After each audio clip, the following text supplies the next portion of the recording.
Olá, paz e bem. Estamos aqui com o nosso bate-papo católico, né? E a gente está, né, falando sobre a história da igreja.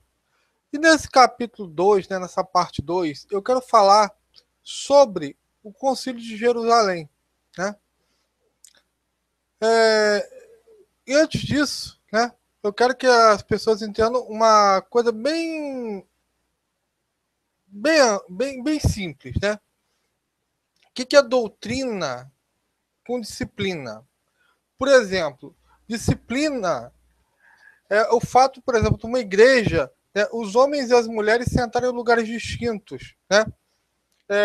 Ter por exemplo, uma missa de crianças, ter um lugar separado para crianças. Isso é uma disciplina da igreja. Agora, doutrina é o quê? É a verdade revelada, é o núcleo da fé e ela não pode ser mudada. A disciplina já pode.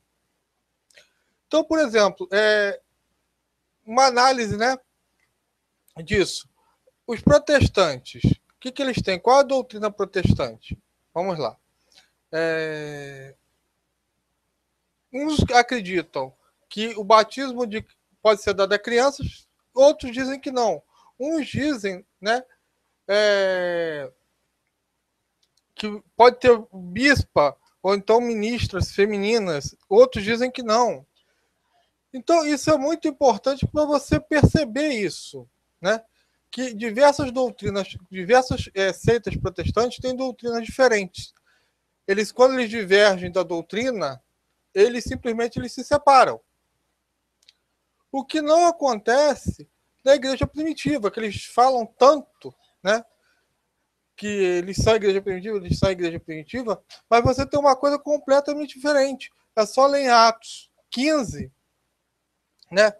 O problema dos gentios, né? Que era, ali a gente tinha, né? Dois lados bem definidos, né? O primeiro desses lados eram os judaizantes que tinham como sua cabeça Tiago, né, que era primo de Jesus Cristo, e bispo de Jerusalém, e do que advogava que os cristãos não poderiam se. E do outro lado tinha Paulo, né, que dizia que a lei tinha acabado ali em Cristo. Isso eu falei no coisa anterior. Você desculpe aqui a lerdeza, mas que eu estou bem devagar hoje. Então, o que acontece? Os dois lados eles estavam nessa disputa, né? E foi feito, por isso, o Conselho de Jerusalém. Esse é o capítulo 15, também relatado em Gálatas, né? Então, no meio da discussão, Pedro se mete e fala, né, que os cristãos não eram obrigados a observar a lei, sendo um ponto de doutrina imutável e observado por todos os cristãos até hoje. E depois que Pedro fala, ninguém mais. Aí encerra-se toda a discussão. Isso também eu falei no vídeo passado, né? E Tiago pega e lança o quê? Não uma doutrina, correto? Ele não lança uma doutrina, mas ele bota a proibição de uniões ilegítimas, adoção de normas pastorais, abstinência a ídolos, um monte de coisa, né? Que ele lança ali, né? Então, eu acho que é interessante aqui para a gente observar o seguinte: é que esse concílio tem 3 pontos a falar. Narra a intervenção solene de Pedro, né, acatadas por todos e obedecida até hoje até pelos protestantes, o que ilustra a infabilidade papal. Sim, que se os protestantes estão contra o que Pedro falou, eles podem voltar à circuncisão e à lei. Na instituição de uma norma de fé para todo o concílio, né? E segundo, narra que a instituição de normas pastorais que se impuseram aos cristãos e que deixaram algumas com tempo de serem seguidas, né? Agora, eu quero que você observe o seguinte, né? Que quem ganhou nessa história? Nenhum dos dois lados. Todos os dois lados eram descontentes, né? Por exemplo, o lado de Paulo, ele saiu vitorioso, mas eles tinham que acatar as normas pastorais de Tiago. Eles tiveram que acatar aquelas normas pastorais de Tiago, que era o grande opositor deles. E eles podiam dizer, olha, a gente não aceita isso. Tiago era nosso opositor, eles estavam, os partidários de Tiago eram contra a gente pode sair e fundar uma igreja. Mas eles acataram aquilo como verdade, né?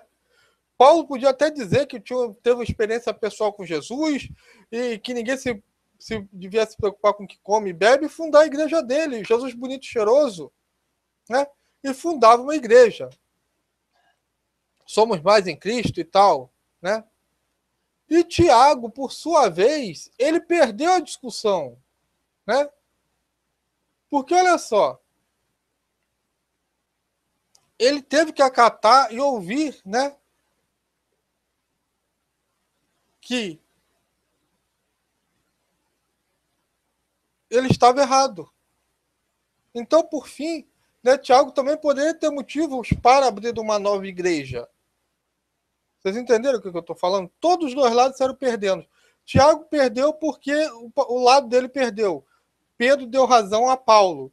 E o lado de Paulo perdeu porque eles tiveram que acatar as decisões pastorais de Tiago, que era rival deles teologicamente falando. E nenhum dos dois lados foi fundar uma igreja. Nenhum dos dois lados criou uma doutrina à parte. Entendeu? Eu não consigo imaginar igreja, melhor exemplo de igreja primitiva do que isso. Direto da Bíblia, direto de todos os apóstolos, ninguém saiu para fundar uma doutrina diferente. Agora, como é que os protestantes eles resolvem as questões dele? Eles simplesmente fundam, não concordam, não fazem um concílio, não concordam, fundam qualquer besteira, né? E dane-se, né? Os crentes ensinam que todos os crentes em Jesus formam a igreja de Cristo. Não interessa qual a doutrina da Assembleia de Deus, luterana, etc. Todos são crentes em Jesus e fazem parte da igreja invisível de Cristo, que isso é uma coisa moderna que surgiu com o protestantismo, né? Mesmo confessando doutrinas diferentes. E o paradoxo disso tudo, dessa eclesiologia toda, né, picareta, é que apenas os católicos não fazem parte desse corpo invisível, ainda que a gente confesse Jesus Cristo como o Senhor do universo.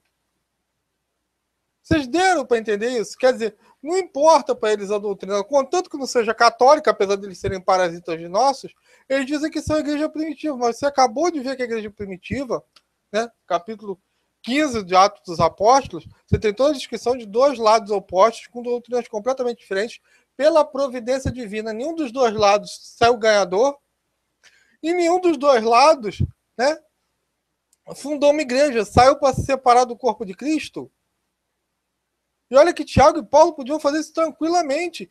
Tiago fala, eu fui apóstolo de Jesus, sou primo de Jesus, vocês que vão plantar batata e eu fico com a minha seita judaizante. Ou Paulo dizer, eu vi Jesus na estrada, não sou menor que nenhum dos apóstolos, eu também posso fundar minha igreja aqui. Paulinos felizes da vida. Não foi isso que aconteceu. Então, quando vierem falar de vocês, igreja primitiva, eu pergunto, como é que vocês resolvem?